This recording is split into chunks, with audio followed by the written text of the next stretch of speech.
खबर आपको दें कि 190 मिलियन पाउंड तहकीकात में साबिक वफाकी वजीर मलिक अमीन असलम और सनेटर सानिया निश्रा नाफ रावलपिंडी पेश हो गए। इस पर मज़ीद तफसीलात जान लेते हैं डॉन न्यूज़ के नुमाइंदे अब्दुल्ला मोमन से। अब्दुल्ला मोमन, क्या तफ्तीश मजीद सामने आई है, बताइएगा।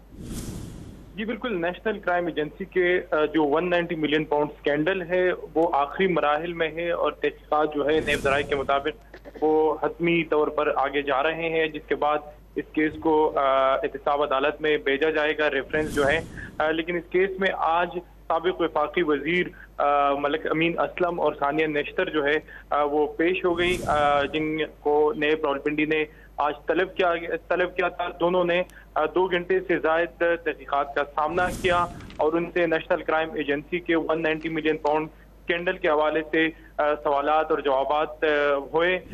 सवालात जो है वो तहरीरी तौर पर भी उनको दिए गए कि इनके तहरीरी जवाबात जो है वो नेब रावलपिंडी में जमा करे। दो घंटे दोनों रहनुमाओं से तहकीकात हुई, जिसके बाद दोनों नेब रावलपिंडी से वापस रवाना हो गए। जी बहुत शुक्रिया आपका अब्दुल्ला मोमन।